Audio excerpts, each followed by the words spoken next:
اللہ رب العزت نے اپنے پیارے مصطفیٰ کو صرف معجزہ دے کر کے نہیں بلکہ اللہ رب العزت نے اپنے پیارے حبیب نبی اکرم صلی اللہ تعالی علیہ وسلم کو سراپا معجزہ بنا کر کے اس دار فانی میں مبعوث فرمایا۔ حضرت جابر کہتے ہیں کہ جب حضور خندق کے موقع پر پتھر توڑنے کے لیے اترے تو میری نگاہوں نے کیا دیکھا کہ نبی اکرم صلی اللہ تعالی علیہ وسلم اپنے پیٹ پر پتھر باندھے ہوئے تھے۔ جب میں نے آپ کو اس حال میں دیکھا کہ آپ کے پیٹ پر پتھر بندھا ہوا ہے بھوک کی شدت سے، تو حضرت جابر کہتے ہیں کہ میں اپنے پیٹ کے پتھر کو کھول کر کے دوڑا دوڑا بھاگتا ہوا اپنے گھر کو آیا۔ جب میں اپنے گھر کو پہنچا تو اپنی اہلیہ کو بلایا، میری اہلیہ میرے سامنے آئی تو میں نے اپنی اہلیہ سے خندق کا پورا قصہ بیان کیا۔ حضرت جابر کہتے ہیں کہ میں نے اپنی اہلیہ سے پوچھا کہ گھر میں کچھ ہے، تو اہلیہ نے مجھے جواب دیا گھر میں 1 سا جو اور 1 بکری کا بچہ ہے۔ حضرت جابر کہتے ہیں میں نے جو کا آٹا لیا اور اسے گوندنا شروع کیا اور بکری کا بچہ لیا اور اس بکری کے بچے کو ذبح کر دیا اور دیگ میں ڈال کر کے آپ صلی اللہ تعالی علیہ وسلم کی خدمت میں ضیافت کے لیے پہنچ گیا تاکہ حضور کو دعوت دوں۔ آپ صلی اللہ تعالی علیہ وسلم میرے گھر پر آئیں اور آ کر کے میرے ہاں کچھ تناول فرمائیں تاکہ یہ بھوک کی شدت ختم ہو جائے۔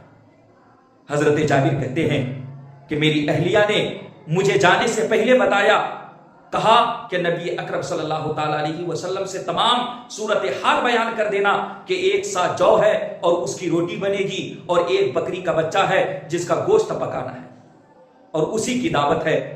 حضرت جابر کہتے ہیں کہ میں نے آپ صلی اللہ تعالی علیہ وسلم کو آ کر کے پوری بات بتا دی، اس لیے کہ تاکہ بعد میں مجھے شرمندگی کا منہ نہ دیکھنا پڑے، مجھے ندامت نہ ہو۔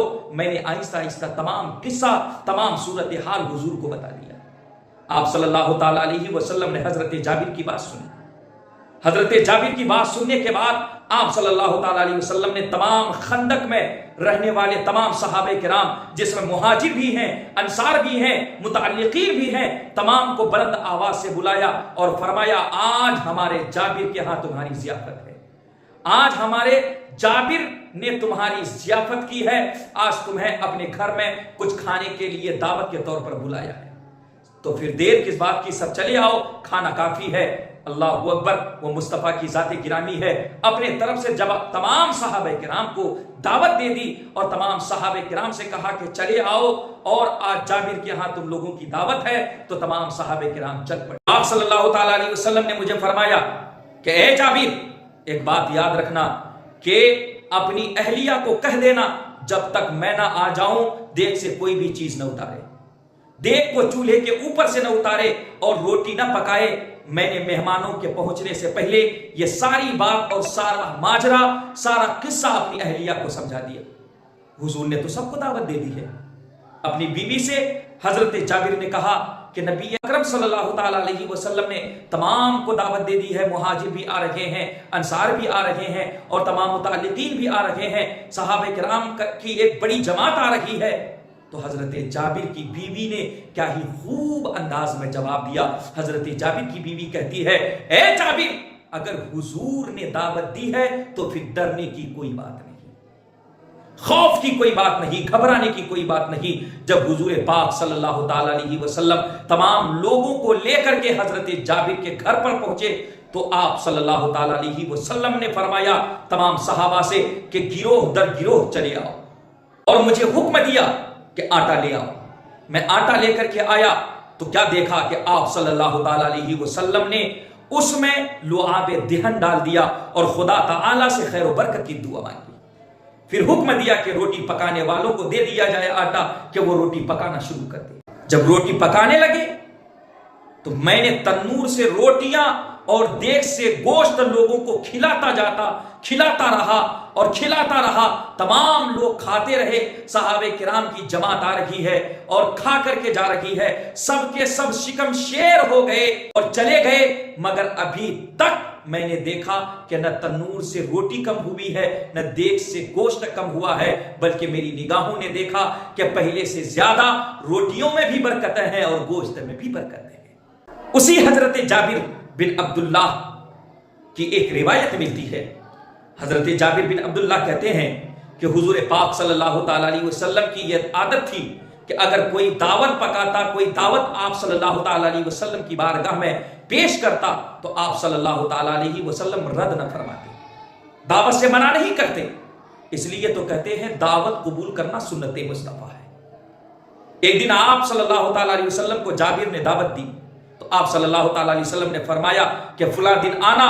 جب وہی دن آ گیا تو آپ حضرت جابر کے گھر تشریف لے گئے۔ اس نے رسول اکرم صلی اللہ تعالی علیہ وسلم کو اپنے گھر دیکھا تو بہت خوش ہوئے اور خوشی اور شادمانی کے عالم میں مشک آمیز پانی کا چھڑکاؤ کیا اور شاداں اور فرحاں ہوئے آپ صلی اللہ تعالی علیہ وسلم کے پاس آئے اور آپ کو اندر تشریف لانے کے لیے عرض کی۔ آپ صلی اللہ تعالی علیہ وسلم اندر آئے تو جابر نے بکری کا بچہ ذبح کیا اور پھر اسے پکانے کا بندوبست کرنے لگے۔ حضرت جابر کے دو بیٹے تھے، اب غور سے سنیے گا، حضرت جابر کے دو بیٹے تھے، ایک بڑے اور ایک چھوٹے۔ بڑے نے چھوٹے سے کہا آ تجھے بتاؤں ہمارے والد محترم نے ہمارے میمنے کو کس طرح ذبح کیا ہے۔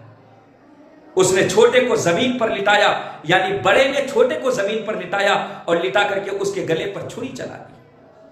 بچہ تھا، نادانی ہو گئی، چھوٹے بھائی کو ذبح کر دیا۔ جب حضرت جابر کی بیوی نے اسے دیکھا تو وہ دوڑ کر اس کے طرف آئی، لیکن وہ خوف کے مارے مکان کی چھت پر چڑھ گیا۔ ماں اس کے پیچھے پیچھے آ رہی تھی، جس کے خوف سے ڈر کر بچہ چھت سے گر گیا اور گرتے ہی واسیلے بحق ہو گئے۔ حضرت جابر کی بیوی ہے، وہ صابرہ شاکرہ ہے، اللہ اکبر۔ ایک بچہ ہے کہ ایک ذبح پڑا ہے، دوسرا بچہ ہے کہ وہ چھت سے گر کر کے واسیلے بحق ہو گیا ہے، لیکن صابرہ نے اف تک نہ کہا۔ صابرہ وہ حضرت جابر کی بیوی ہے کہ اس نے اس واقعہ پر قطعا نہ رویا نہ دھویا، بلکہ صبر اختیار کیا تاکہ حضور کی طبیعت اس واقعے کو سن کر کے متغیر نہ ہو۔ اس نے دونوں بچوں پر ایک کپڑا ڈال دیا اور کسی کو اس حادثے کی خبر نہ ہونے دی۔ بچے ظاہراً خوش تھی لیکن باطنی طور پر خون کی گھونٹ پی رہی تھی۔ گوشت پکنے تک، کھانا تیار ہونے تک حضرت جابر کو بھی خبر نہ ہوئی۔ کھانا پکا کر کے حضور صلی اللہ تعالی علیہ وسلم کے سامنے رکھا گیا تو حضرت جبریل امی نازل ہوئے اور بتایا کہ اللہ تعالیٰ کہتا ہے کہ جابر کو کہیں کہ اپنے دونوں بیٹے بھی لاؤ تاکہ آپ صلی اللہ تعالی علیہ وسلم کے ساتھ آپ کے دونوں بیٹے بھی کھانا کھائیں۔ رسول اکرم صلی اللہ تعالی علیہ وسلم نے حکم دیا تو یہ حکم ملتے ہی فوراً گھر گئے اور پوچھا کہ دونوں بچے کہاں؟ انہوں نے بتایا کہ کہیں باہر گئے ہیں۔ جابر نے آ کر کے اطلاع دی کہ سرکار ابھی میرے دونوں بچے گھر پر نہیں ہیں بلکہ باہر گئے ہوئے ہیں۔